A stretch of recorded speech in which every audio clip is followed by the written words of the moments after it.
as we leave behind this establishment of a daily food supply for the Israelites, something called manhu, manna. Manhu means, what is it? What is it? I don't know, but eat it. We're going to move on into Exodus now, chapter 17. So open your Bibles to Exodus chapter 17. If you have a complete Jewish Bible, it's page 79. Exodus chapter 17. Follow along with me.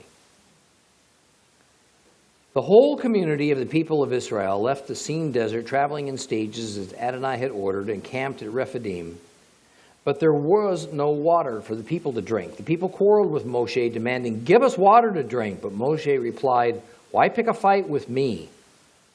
Why are you testing Adonai?" However, the people were thirsty for water there and grumbled against Moses. "For what did you bring us up from Egypt? To kill us, our children, our livestock with thirst?" And Moses cried out to Adonai, "What am I to do with these people? They're ready to stone me." And Adonai answered Moses, "Go on ahead of the people and bring with you the leaders of Israel. Take your staff in your hand, the one you used to strike the river, and go. I will stand in front of you there on the rock in Horeb. You are to strike the rock, and water will come out of it so the people can drink." And Moses did this in the sight of the leaders of Israel. The place was named Massah and Merivah, because of the quarreling of the people of Israel and because they tested Adonai by asking, "Is Adonai with us or not?" Then Amalek came and fought with Israel at Rephidim. And Moshe said to Joshua, "Choose men for us, go out and fight with Amalek, and tomorrow I will stand on top of the hill with God's staff in my hand." Joshua did as Moshe had told him and fought with Amalek. Then Moshe, Aharon, and Hur went up to the top of the hill. And when Moshe raised his hand, Israel prevailed, but when he let it down, Amalek prevailed. However, Moshe's hands grew heavy. So they took a stone and put it under him, and he sat on it. Aharon and Hur held up his hands, the one on the one side, the other on the other, so that his hands stayed steady until sunset. Then Joshua defeated Amalek, putting their people to the sword. Adonai said to Moses, "Write this in a book to be remembered, and tell it to Joshua. I will completely blot out any memory of Amalek from under heaven." Moses built an altar, called it Adonai Nisi, and said, "Because their hand was against the throne of Yah, Adonai will fight Amalek generation after generation."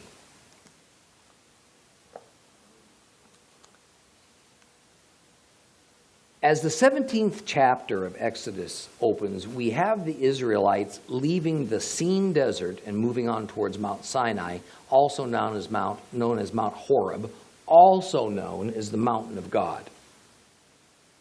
Now, one wonders if they had understood the significance of the occurrences and of the last several weeks, or had any inkling that God was in the process of molding and shaping them. Is it possible that the miracles of the plagues against Egypt, the Hebrews' release from bondage, the parting of the Red Sea, and the turning of the bitter waters of Marah into sweet, drinkable water could be so easily dismissed and forgotten in just a few days? Their faith going up and down like an elevator? I mean, how could it be that the visible cloud that led the way both day and night, God's actual and real presence with them, wasn't enough to assure them at all times that God was in control? But such was the case with this weak, quarrelsome, insecure people. Let's hope it's not the case with us as well. Once again, they need water. They're human. They were in a barren desert. Needing water is a necessity of life, and it's a pretty reasonable concern. Their journey necessarily was one of moving from oasis to oasis. Now, food was no longer an issue, but water was always an issue to nomadic tent dwellers. There is no indication that the Israelites even thought to approach God about their need for water. Rather, their first thought was to gripe.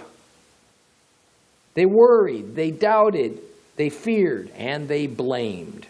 They blamed Moses and they blamed Jehovah God. This situation was a little different than before when they needed water, because where Moses led them this time, there was not even a hint of water, which in itself is pretty strange. Moses was an experienced desert dweller, having lived in Midian. And I suggest he had lived only a few miles away from where the people of Israel stood thirsty at this very moment. He would only have taken them to a place where normally there would have been water.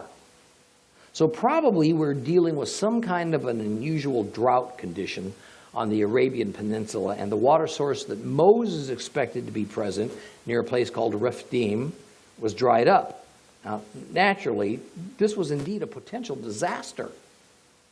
Yet one would reasonably assume that Israel would have remembered back to only a couple of weeks earlier at the bitter springs of Marah that God had miraculously made this undrinkable water drinkable for them.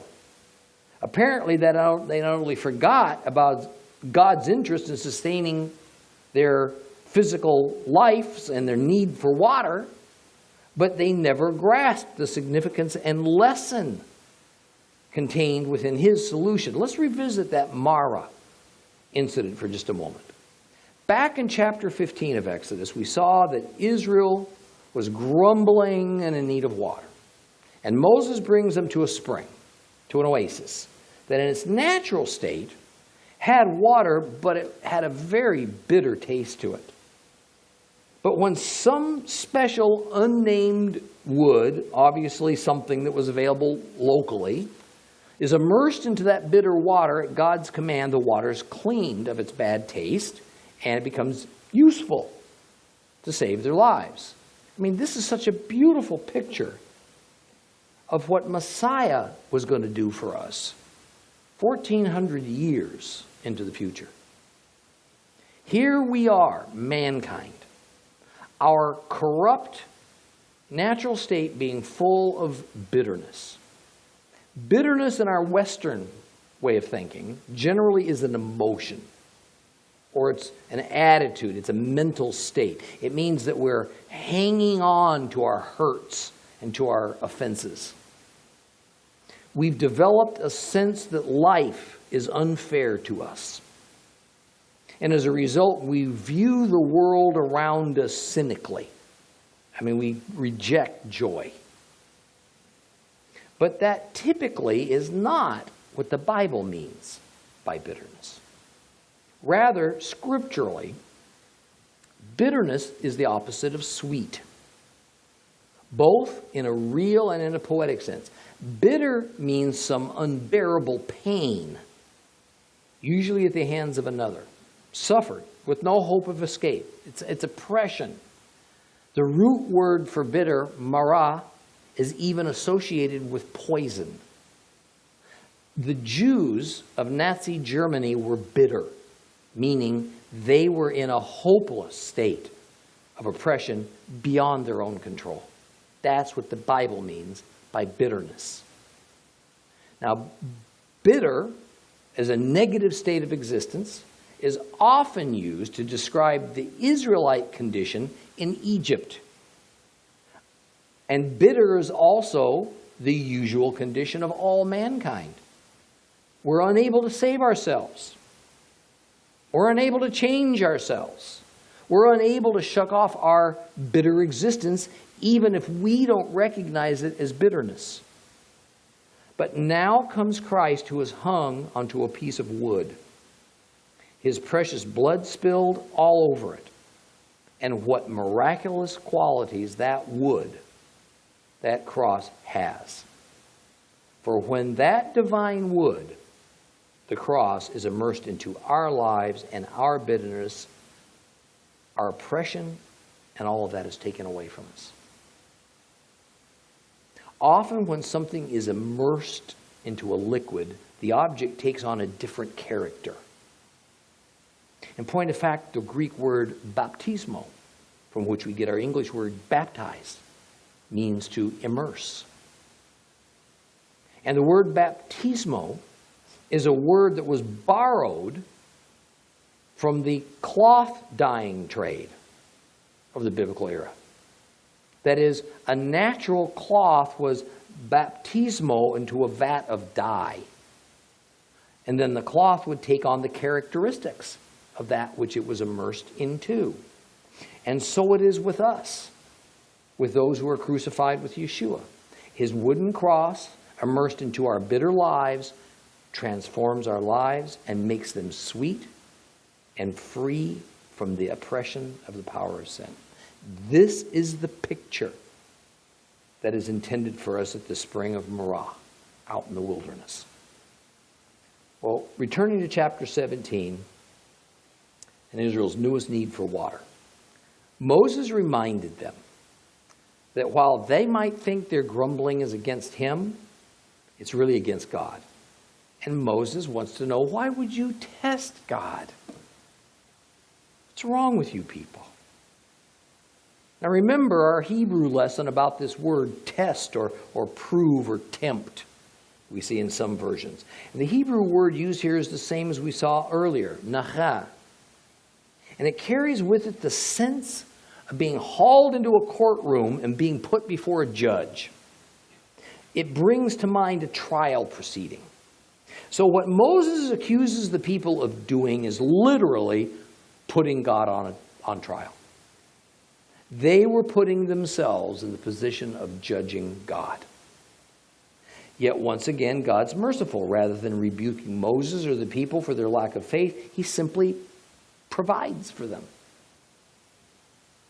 God tells Moses to take the people's representatives, called the elders, and go to the rock, or Mount Horeb.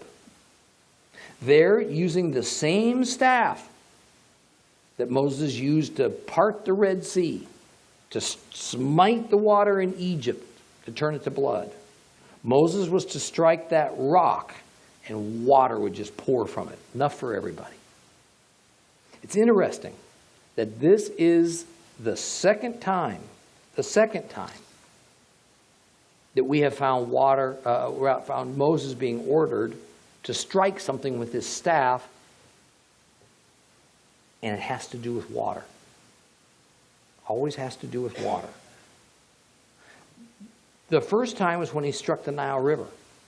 Remember, turning it to bloody red, making it undrinkable. Now he's going to strike a rock. The rock will produce drinkable water. Notice how the staff of Moses, which is really but God's staff of authority, placed into Moses' hands, was used in one case at the Nile for wrath upon people who were not his people, the Egyptians. But in our current case, that same staff would be used to provide mercy, protection for his own people. It's important that we see this difficult attribute of God. It is that from the same source, the Lord, comes blindness and revelation, comes destruction and salvation, comes darkness and light, comes shalom and comes despair. Same source. Goodness to those who submit to his lordship, but calamity to those who refuse his lordship. See, we commit a terrible idolatry. Although I know we don't never think of it that way. We are actually committing idolatry when we discard those characteristics of God that bother us. And we hang on only to the ones that please us. Because indeed, to do so makes us guilty of forming our own God image from our own minds. That is the definition of idolatry. I'd be remiss if I didn't point out what could not possibly have been understood by Moses and the elders. That this event of striking the rock is yet another shadow of a future event. Christ is often called the rock. And he was smitten, struck, that living water would pour forth from him for all of God's people. And let's also remember that when Yeshua, who was himself living water, was stabbed with that Roman spear, all who were watching saw real physical water pour from that wound. This event at Horeb and the crucifixion at Calvary were completely connected on both a physical and spiritual level. Now, I want to point out one other interesting connection that's not readily seen in English, but it is in the original Hebrew. Moses was to use his staff, his rod, in God's name to strike that rock at Horeb just like he struck the Nile a year earlier. Remember back in earlier chapters of Exodus when we discovered that the word used to describe the 9 blows that God visited upon Egypt that we usually call plagues was in Hebrew negah. Don't mix up a couple of similar sounding Hebrew words like negah, nacha. Nacha means to go to a trial. Negah means to strike, to hit, to deliver a blow. This word negah, meaning to hit, would not be used to describe something benign like striking a nail with a hammer. It carries with it the sense of attacking. Attacking with a purpose, to harm, even to kill. Looking back, we can understand why negah would have been used to appropriately describe these harmful and eventually deadly strokes upon Egypt that began with Moses striking the Nile River. So the use of the word negah when describing hitting the rock so that water would come forth from it seems out of place.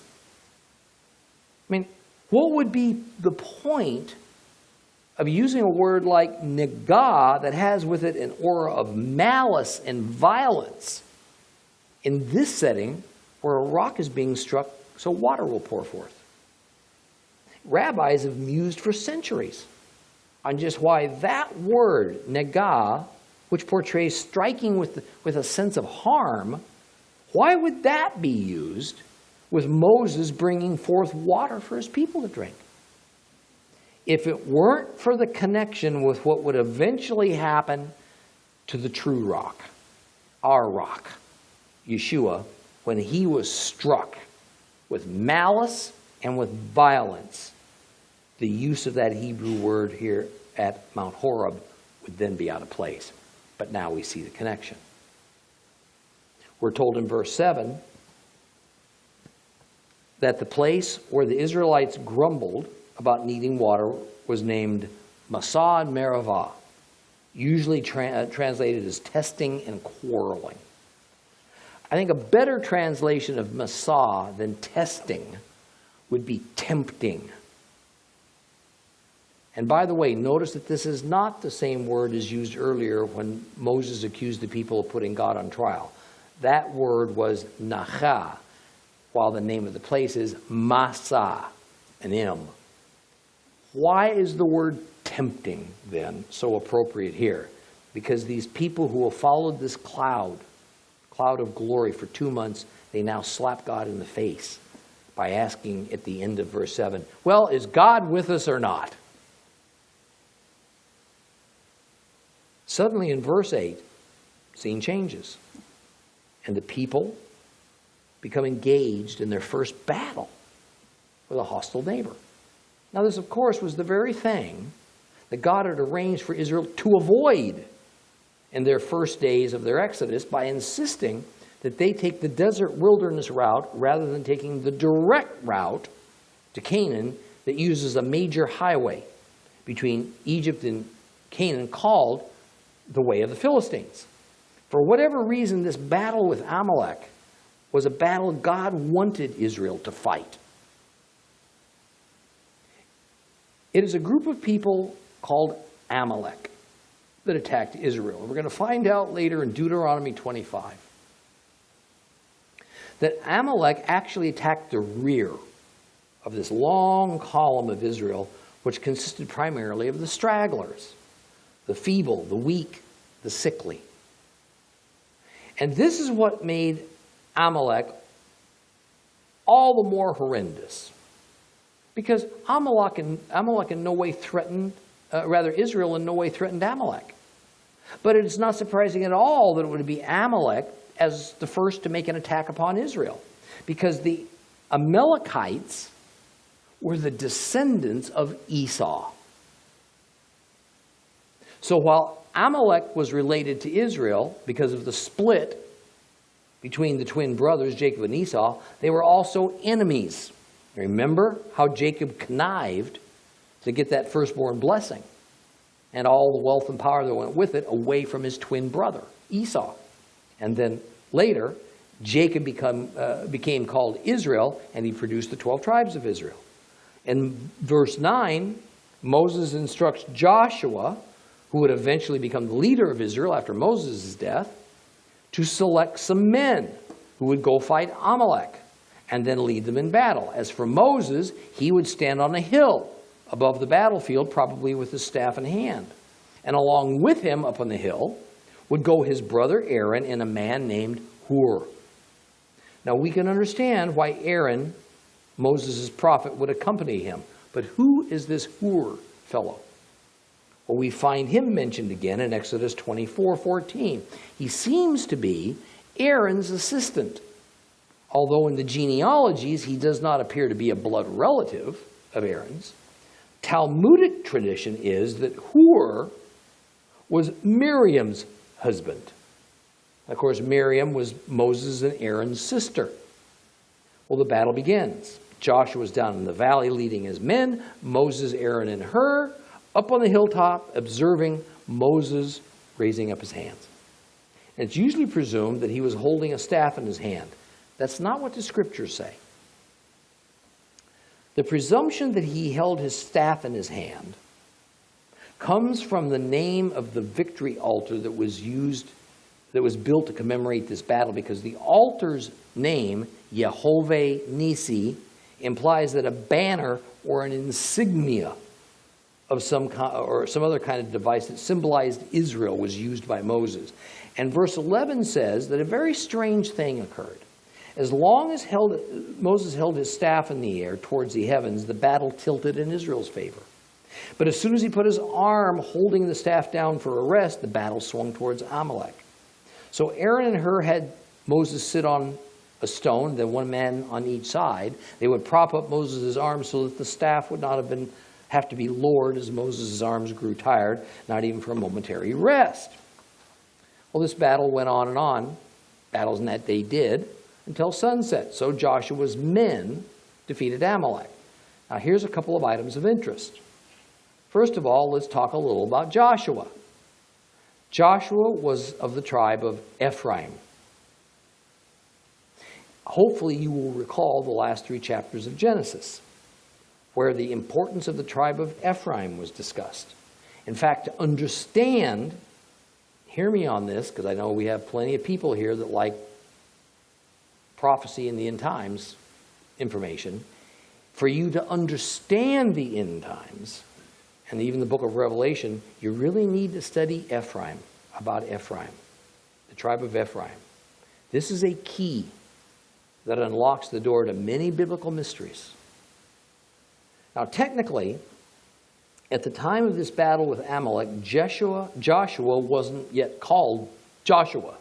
His name was Hoshea, or in English, Hosea. This is not the same Hosea, by the way, as the prophet Hosea that has his own Bible book named after him. Hoshea means help or salvation.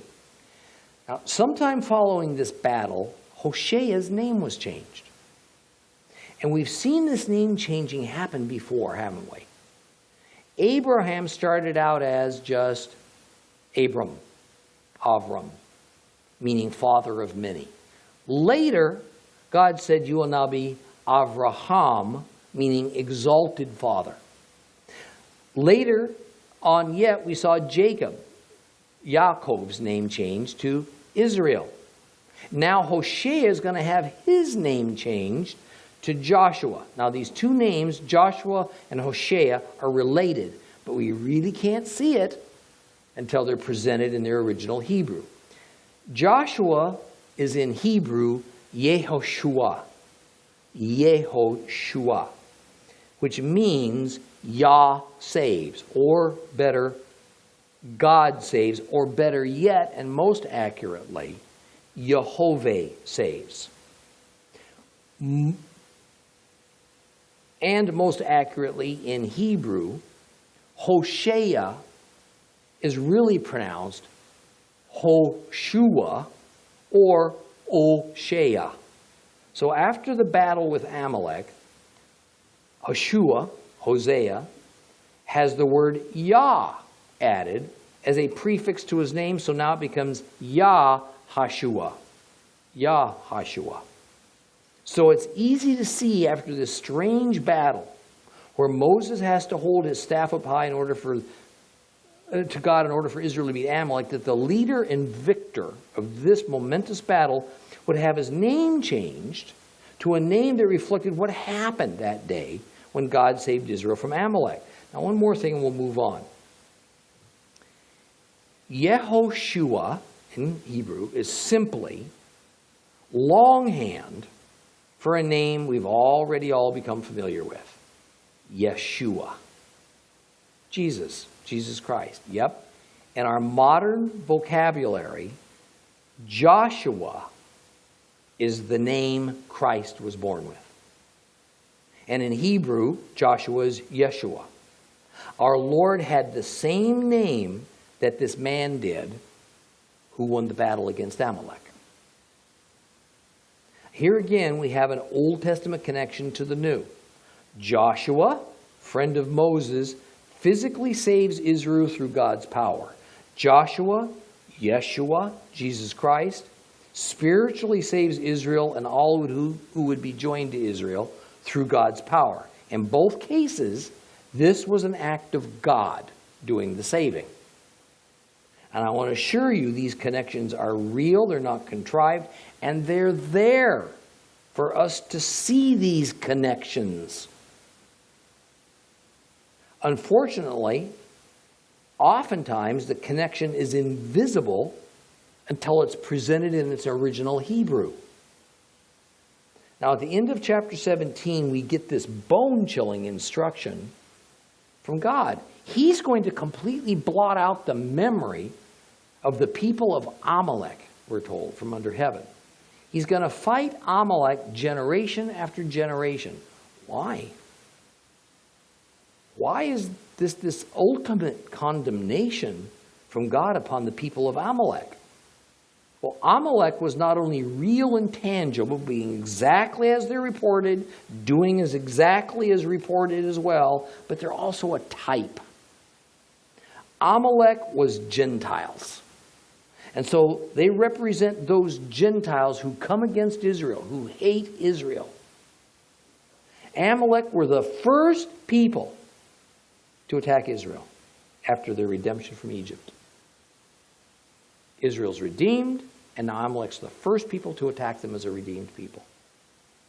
Amalek represents that force which opposes God's people and God's plan that is to be worked out through his people. This is not the last time we're going to hear about Amalek in the Bible. Saul, first king of Israel, will be commanded by God to do what? Destroy Amalek as a punishment for their attempt to stop the advance of Israel during Moses' days as the leader of Israel.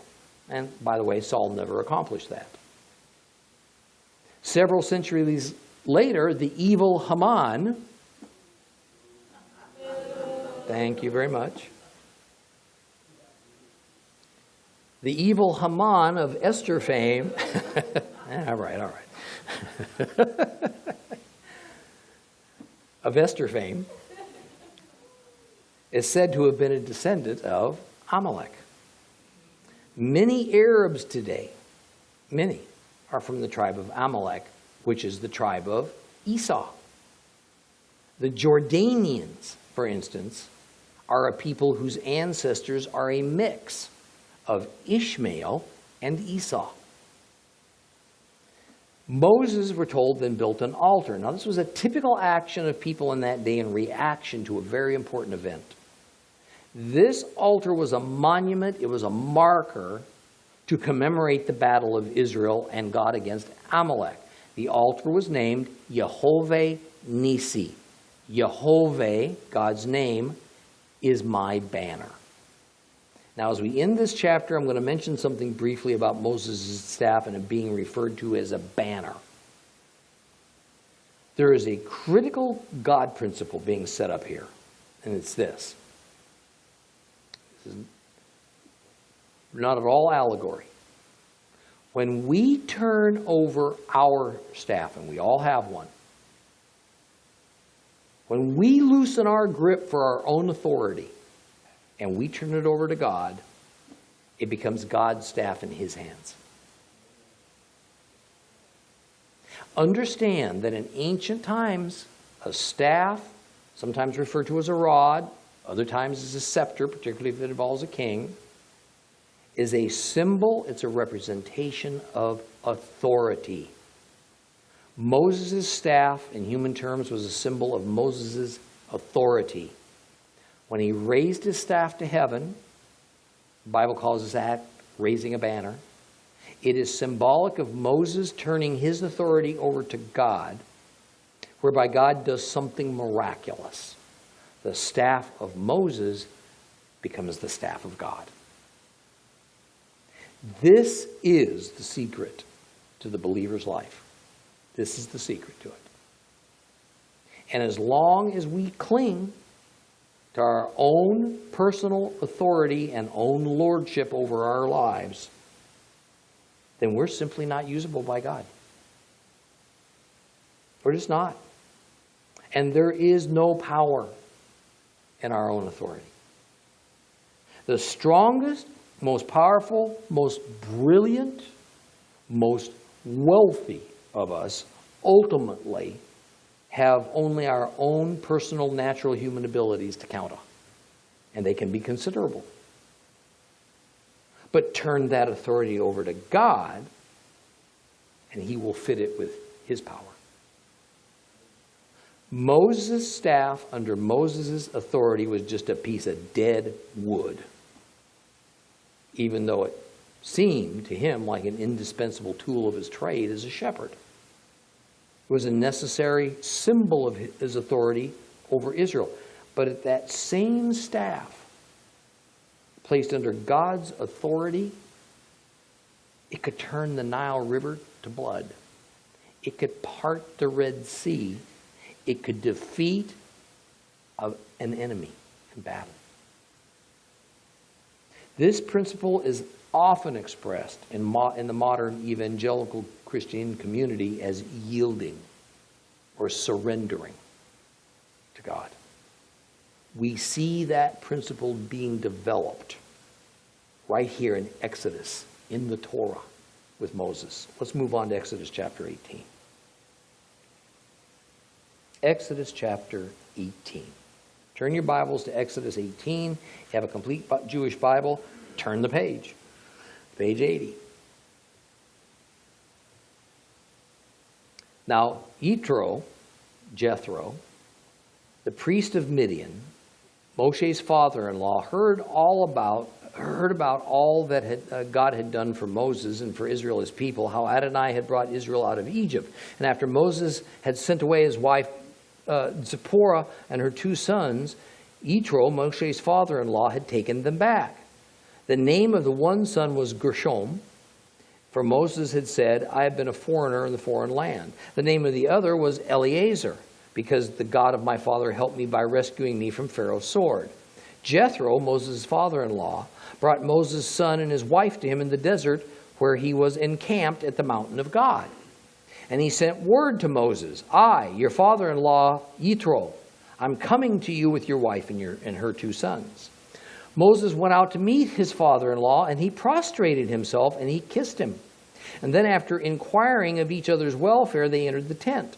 Moshe told his father-in-law all that Adonai had done to Pharaoh and the Egyptians for Israel's sake, all the hardships they had suffered while traveling, and how Adonai had rescued them.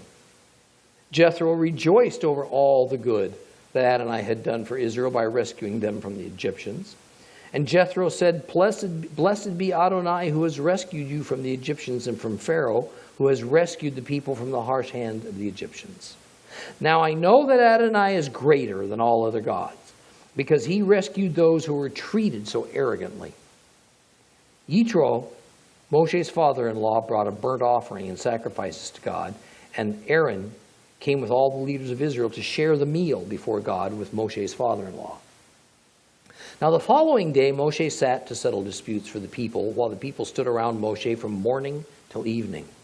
And when Moses' father-in-law saw that he was doing to the people, he said, What is this that you are doing to the people?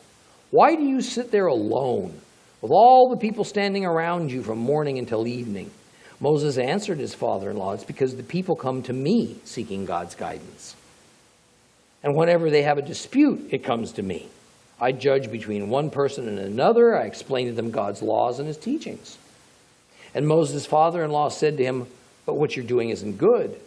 You will certainly wear yourself out, and not only yourself, but these people here with you as well. It's too much for you. You can't do it alone by yourself. So listen now to what I have to say. I'll give you some advice, and God will be with you. You should represent the people before God, and you should bring their cases to God. You should also teach them the laws and the teachings and show them how to live their lives and what work they should do.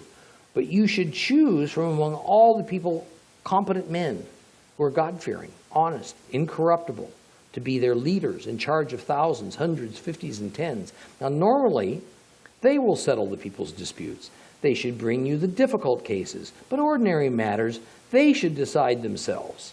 In this way, they will make it easier for you and share the load with you. And if you do this, and God is directing you to do it, you will be able to endure.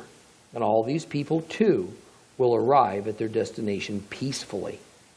Moshe paid attention to his father-in-law's counsel, and he did everything he said. And Moshe chose competent men from all Israel. He made them heads over the people in charge of thousands, hundreds, fifties, and tens.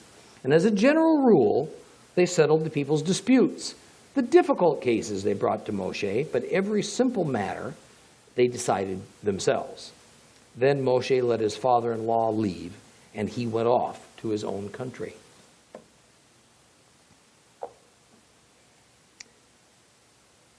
It was long ago recognized by ancient Hebrew sages that this chapter is out of its chronological sequence. The mention of God's laws, of an altar, of Moses teaching God's rules to the people, then judging them according to those rules, could only have occurred after the law was given to Moses on Mount Sinai. So as chapter 18 opens, Moses' father-in-law makes a reappearance. Yitro, Jethro, the priest of Midian. He's heard about all that has happened concerning Israel, and he comes to greet Moses. And as we've discussed, news travels fast in those days. People in many nations knew what was going on in other regions.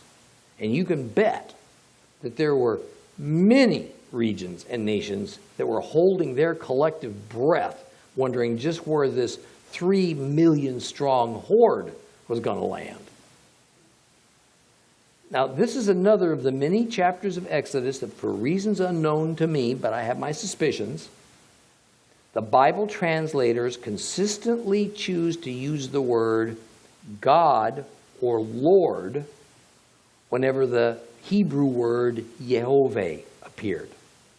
So when we look at the original language texts, we see that Yitro, Jethro, Moses' father-in-law, knew the God of the Hebrews' name. And we can safely assume that the same people and nations who knew of the happenings in Egypt concerning Israel also in time knew the name of Israel's God, Yud-He-Vav-He, the Hebrew characters, Yehovah. In that era, knowing a God's name was considered vitally important because the superstition was that if you knew the name of the God who lorded over some area of responsibility like the weather or fertility or prosperity or battle, then by invoking that particular God's name, that God had to do what you requested. One of Yitro's purposes for coming to meet Moses was to bring Moses' wife, Zipporah, this was his daughter, this was Yitro's daughter, plus her 2 sons, to Moses. It says in verse 2 that she'd been sent home. That pretty well fits with the tradition concerning Zipporah that she was a real firebrand. She created such a problem for Moses that when Moses was on his way from Midian to Egypt to confront Pharaoh, he sent her home. Anyone remember what the name Zipporah means? It's a Bedouin name. It means bird, of which she was anything but. And by the way, that name's still in use today. It is generally thought that the rather interesting episode where Zipporah publicly confronts Moses about his not having yet circumcised his sons and God being angry with Moses to the point of threatening his life is what led to this incident of Moses sending his wife Zipporah and her sons home to Jethro, her father. Well, verse 5 says that Moses was at the mountain of God when Yitro showed up. Now, this is kind of interesting because it is another proof that this story is a little bit out of order in Exodus. Because we don't even hear of the Exodus refugees moving and encamping at the foot of Mount Sinai until the next chapter. Now, I warned you last week that the Torah is not always in perfect chronological order. This is one of those instances. But this is also well in line with the God-instructed incident of the striking of the rock in order that water might be obtained, because it is said that this rock was in the mountain range of Horeb, which is the mountain range where Mount Sinai, the mountain of God, is located. And I think it also reveals that Jethro knew exactly where this mountain of God was. He knew this place. Why would he know it? Because A, it was very near to his own homeland of Midian, and because there apparently had been some sort of correspondence between Moses and Yitro, as it says in verse 6, and because very likely Moses had taken him there. Some years earlier, at the least, he made it very clear to Jethro where this place was. Now, I don't want to run it into the ground, but it is very likely that the mountain of God was no more than a very few days' journey from Yitro's home. So it places Mount Sinai right where the Apostle Paul says it is, in Arabia. Or better, on the Arabian Peninsula. Let's remember that the mountain of God where Moses was leading the Israelite people is the same place where Moses had encountered God in the burning bush. At the time of the burning bush, Moses was living with his father-in-law where? The land of Midian. And that's where the bush was in Midian. We read that Moses ran out to meet his father-in-law and fell prostrate before him. This is just a traditional sign of respect. Now, it would sure be fun to have been able, I think, to overhear their conversation. Perhaps to hear Moses talking to his young boys and listening to their stories about what had been happening in their lives during his absence. I'd sure like to know which Zipporah showed up too. The one that mellowed out a little bit, remorseful maybe, kind of missing her husband, or the one that gave him heck for going in the first place and then for being gone too long. And of course, to hear Moses recounting these miracles, miracle after breathtaking miracle that Yehovah had performed to save Israel, but to reduce Egypt to devastation.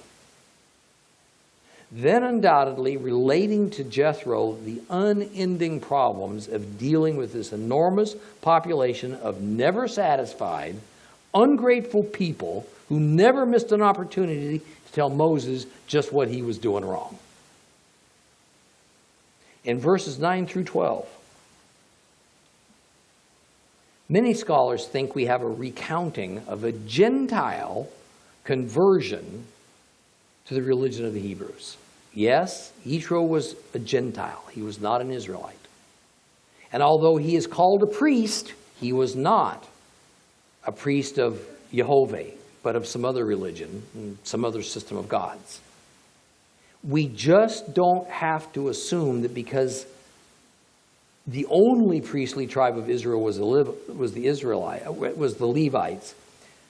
with the Levite Aaron as the high priest. See, there's no indication anywhere that Yitro could have possibly been a member of Israel, let alone a Levite.